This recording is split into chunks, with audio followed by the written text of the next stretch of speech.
Hey, it's Sarah, and today I'm diving into something that every single one of us faces, but we rarely talk about it openly, and that is resistance. You know, the invisible force that stops you from pursuing your biggest dreams and your boldest ideas.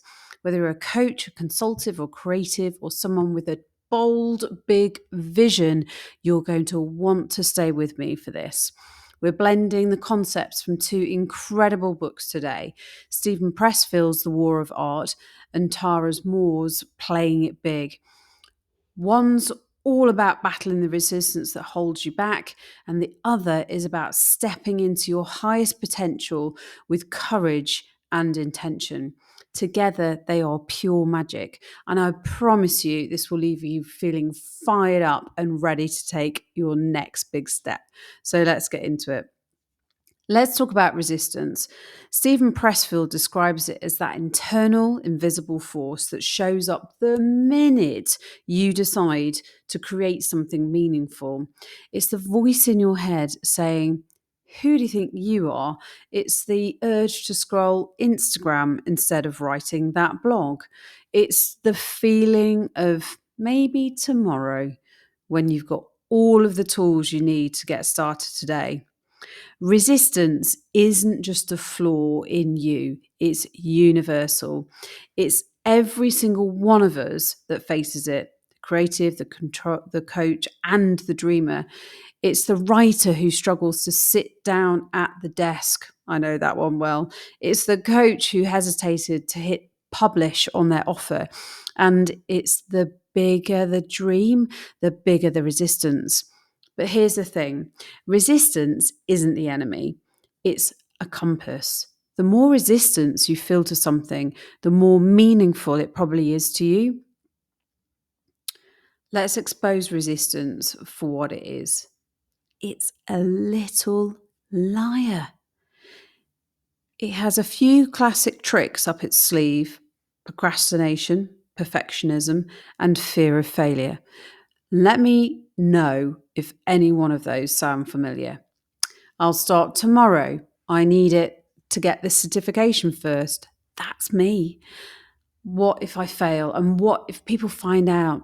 Resistance loves these excuses because it keeps you stuck. They make you believe you're waiting for exactly the right moment when really there's no such thing as perfect timing. The perfect time to start is now. Now, let's bring Tara Mohr into this conversation. She talks about the inner critic, you know, that nagging voice that really feeds resistance. It says things like, "You're not qualified enough," or "What will people think?" Does that sound familiar to you?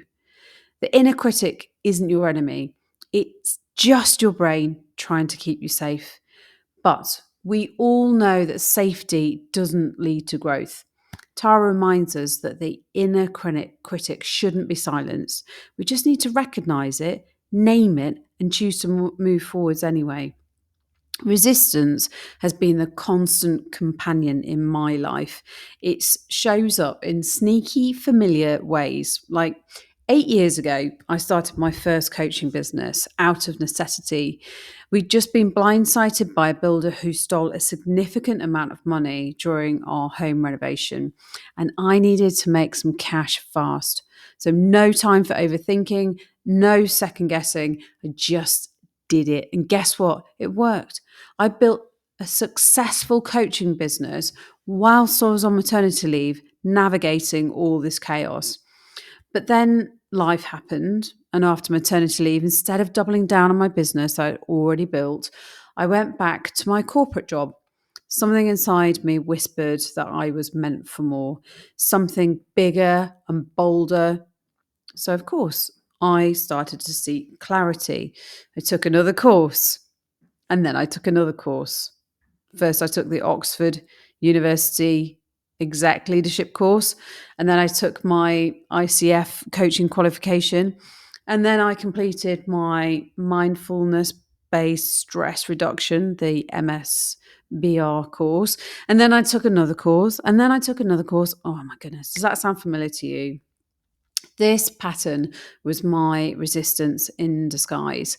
So instead of doing the bold, scary thing, like fully committing to my business, I convinced myself that I needed to learn more before I took that action, that I wasn't ready for it. I felt productive, but in reality, it was just resistance keeping me stuck. Can you relate to that? Do you find yourself preparing, perfecting, procrastinated instead of actually just getting on and doing it? Because let me tell you, awareness is the resistance. It's the first step to breaking free from it. Now, this is where Tara Mohr's brilliance really shines. She introduces this concept of the inner mentor, the wiser future version of you who already has the answers. So imagine yourself in 10 or 20 years' time from now. What advice would you give that version of yourself? I bet it wouldn't be wait until you feel ready or play small or whatever that looks like for you. The inner critic is a counterbalance to resistance. And it's just that. It's the inner critic. It's the voice that says, you've got this. You can take the first step. You can really practice this. And it's really transformative. You can ground yourself in your vision and align yourself to the actions that you need to take to become the person that you really want to become. One of my favorite takeaways from the War of Art is that the size of your resistance is proportional to the size of your dream. Don't you just love that? So if you're feeling a massive amount of resistance, guess what? This is a really good sign. It means you're onto something that is big and meaningful. Stephen Pressfield uses this incredible metaphor of a big tree, and that casts a shadow. The bigger the tree, the bigger the shadow. The shadow is your resistance. And when you see it, you don't back away, you lean in. Because resistance isn't a stop sign, it's an invitation to step forwards. So, how do we overcome resistance? Let's look at 4 steps to beat resistance and play big. First, number 1, expose the resistance. The first step is recognizing resistance for what it is. Journal about it when and where it shows up. Is it in the mornings when you hit snooze? Is it before you send that proposal? Because awareness is the first step to getting back your power. Number 2, challenge the lies. The next time the resistance whispers, start tomorrow, call it out. Say, no, I'm not going to start tomorrow. I'm going to start today. When it says you're not ready, ask, who says? Every challenge, every excuse is just one small step towards taking some action, to proving that resistance wrong. Take imperfect action. This is the best and third step. Stop waiting for perfection. Perfection is a myth. It's the resistance that holds you back. It's messy. Take bold action. Take the imperfect steps. Do that launch, do the post, send the email, because clarity comes from action. The fourth thing is to lean into your fear. Tara talks about 2 types of fear: the irrational fear, and then the fear of stepping into something bigger than yourself. When you feel the fear, ask yourself, is this a fear that I'm playing too big? And if the answer is yes, just do it. Lean in and just do it. When I left corporate, I made a really bold decision that I was going to write a book. Not just any book, a book that captured the lessons and insights and wisdom that I'd gained from 20 years in banking. I wanted to create something meaningful, something that could help others to do something truly magical with their lives. I didn't have a roadmap or a plan or a clue of where to start, but I knew I had to start anyway. So I began. I squeezed writing into every little pocket of time that I could. I scribbled down ideas. I kept notes on my iPhone. I worked late into the night when the house was quiet, because you need space. But the truth is, I didn't have any idea about what I was doing. I'd never written a book before, but I didn't let that stop me. I just kept showing up and I just kept doing it. It hasn't been an easy road. It's taken me years to strengthen my voice as a writer. I've failed a lot. I've been rejected by multiple publishers. I've written my book proposal at least 10 times, and I've battled endless waves of self doubt. But every single time the resistance showed up, I pushed back. I reminded myself that done is better than perfect, and that no one can read the book you haven't written yet.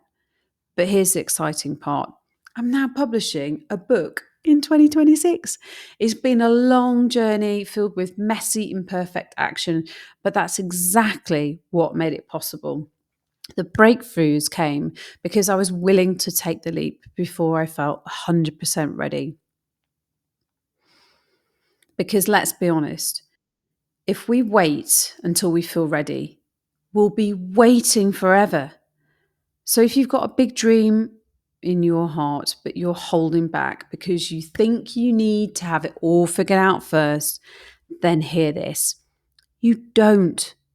Take the messy action. Make the bold move. Write the book, launch the program, do the thing. The path will reveal itself as you go. Progress beats perfection every single time. Your dream is waiting for you, and so is the world.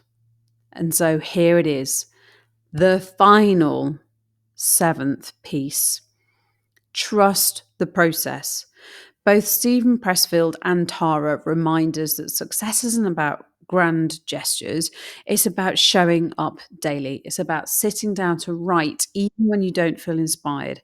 It's about making the call even when you're nervous. Resistance loses its power when you take consistent action.